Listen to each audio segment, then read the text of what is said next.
Hello again. Welcome to my channel. After 2 name changes, I finally decided I need to really find something unique because there's a million Krager channels. And so let me try to get to the point here very quickly.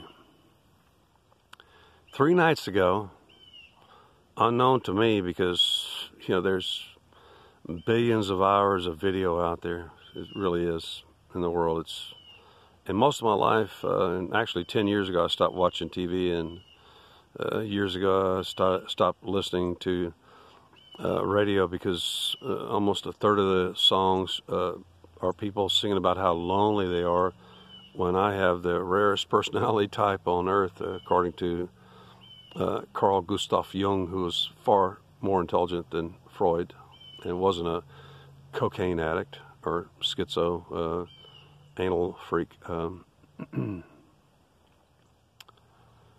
but which means I can be very socially gregarious, and also I don't understand the concept of loneliness at all, especially being the last of 8 children. I love solitude. As I tell my students, scholarship is primarily a solitary pursuit. You know, it's okay to get together with groups, unfortunately, unless they're less intelligent. Actually, sometimes stupid people prod me to come up with new ideas because they ask the dumbest questions. But what this is all about, and I'm going to keep this to probably 5 or 6 minutes, is that, isn't that a beautiful but very stressed out? We haven't had much rain here lately. I think I may turn a little bit. 3 nights ago, I discovered that Mr. Cool, Steve McQueen, who at an early age, I actually didn't get to see the filming in San Francisco. I think I was gone that particular summer or whatever, but I did see What's Up, Doc, and I do appear in Freebie and the Bean with Alan Arkin and James Caan. That Audi LS 5000 silver passing on their left. But what I want to talk about is that the other night I caught a what was actually a TV series funded by Wells Fargo, and totally fictional, but was supposed to be based on a cousin of mine's life. It was called maybe, the actual title was Maybe Tales of Wells Fargo, number 37 on that channel on YouTube. And then it went so hilarious because I'm not going to get into the whole story here, although I'm pretty sure I know almost all of it, is that video was about my cousin, our cousin, William Longley, who was not a Yankee like the TV version claimed.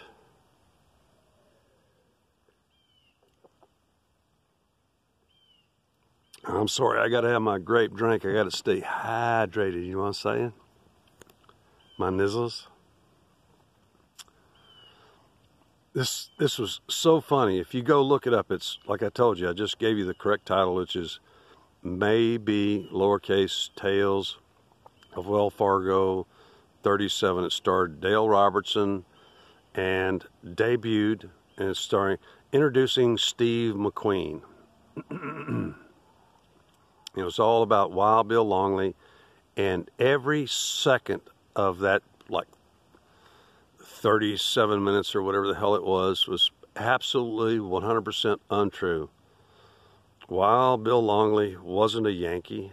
He was a local. He's related to me and my cousin Kent. You might want to check out, because he's already made a video that's gotten a bunch of views telling the true tale of Wild Bill Longley. Look up the Book of Kent, and please, we look very much alike because we're family.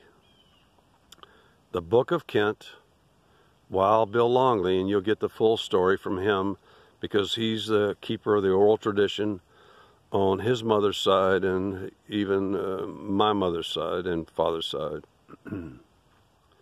But that video, that TV show which portrayed Dale Robertson as the Wells Fargo hero, shoot 'em up kind of, and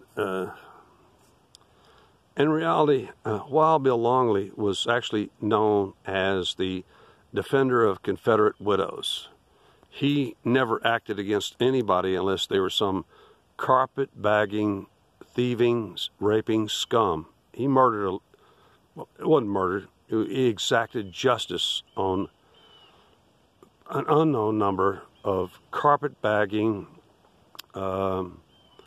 land speculating, deed-altering, Confederate widow-raping losers in this area. At no time did he travel to the Panhandle. There's nothing in that movie that's correct, even down to their complexion.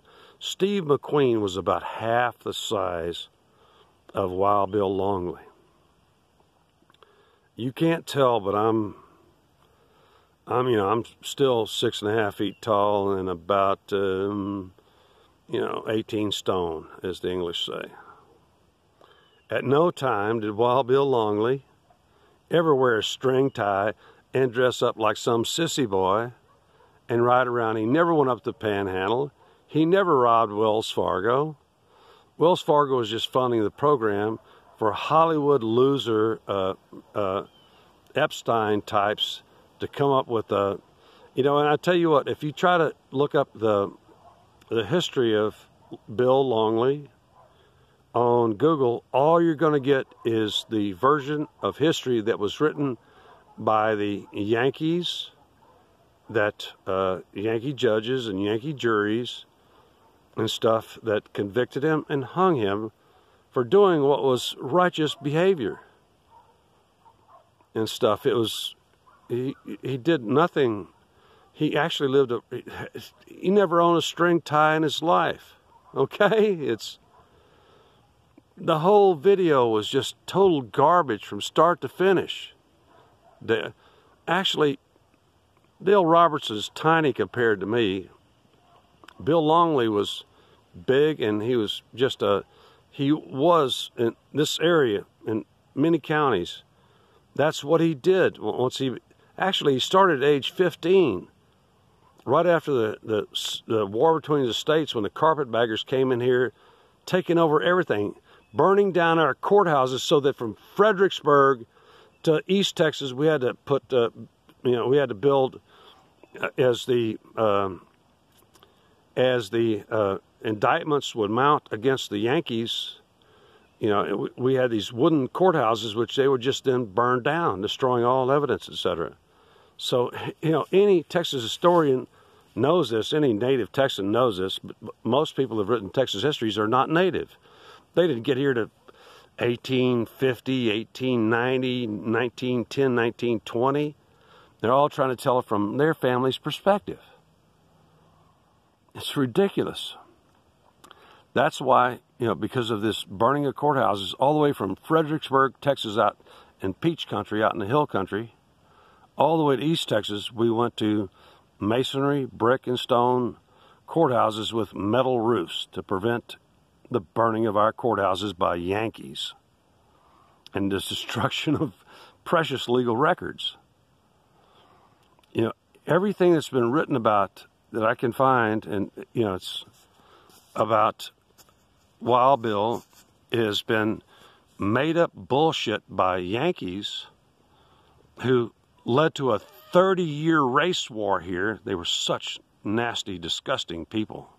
I mean, seriously. You carpetbaggers, actually, I'm going to stop right here at 9 minutes and 40 seconds.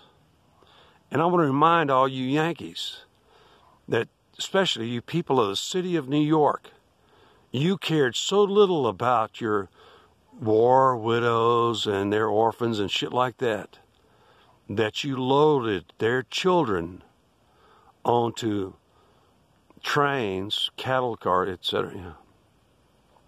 It's like Jews. This is a well-known fact even here locally. Within my lifetime, the last children of the last orphan trains died off. What a lot of you don't know is that New York City alone went out and just viciously, violently rounded up 250,000 homeless children and put them on trains to the South and Texas. And by the time they get, for anybody to just take and use for labor or whatever else and shit like that. And Texas may have got the ones that were nobody else wanted. I've had neighbors within 10 miles that were the daughter of orphan train children. You people that always preach about how Gotham City is the best and yada yada, you know shit about the war between the states. You don't know about the 1861 budget. You don't know shit. So, the point I wanted to make is that Steve McQueen, who died of lung cancer when I'm actually genetically resistant to it, and so is almost all my whole family. He got his start in Hollywood, probably not by his oral skills, if you get my drift. Nudge, nudge, wink, wink. He appeared in a Wells Fargo funded series about Tales of the West. And I want to repeat, at no time is there any record in the family oral tradition or legal record that he went up into the Panhandle and robbed a Wells Fargo stagecoach. No, he stayed around here killing bad guys, living on the rough. He never owned a string tie. He didn't have everything about that video I just laughed hilariously for 37 minutes or whatever plus, or 37 minutes plus for about 2 hours later, because see, you people who write about this area never live in this area. You don't have any blood here. You have no oral tradition. You don't know where the graves are. You don't know where the property lines are. You don't know shit. You're just all fabulous and mythomaniacs, and all you want to do is sell a script to Hollywood, and with the little oral thing, and you're done. So Steve McQueen, you got your start by telling an untrue tale and being part of an untrue. You wouldn't know because you were young, stupid. One of the things, I only got like a minute and a half left here. One of the things that stood out was not only the clean clothing and the string ties and the perfectly white starched press shirts and stuff like that, and all the perfect everything, and the perfect bars up in the panel, which didn't exist at that time. And also all the background, which is clearly like California, not here. You won't find boulders on the ground around here. This is the Permian Basin, you dumbasses. Steve McQueen, you got your start in Hollywood by an inaccurate portrayal of my cousin, our cousin, who was an honorable, noble man who did the right thing and got hung by a bunch of Yankees for it. And you didn't care. You didn't do any research. You didn't turn it down. You were desperate to get in that Hollywood scene. And I bet you would put anything in your mouth, wouldn't you, Steve McQueen, Mr. Cool, worshipped by millions of men who really don't realize that Steve McQueen was a complete loser based upon what I know. So, my best to you and yours and everything, but Steve McQueen, you're going to, bye. Your portrayal of Bill Longley was 100% incorrect.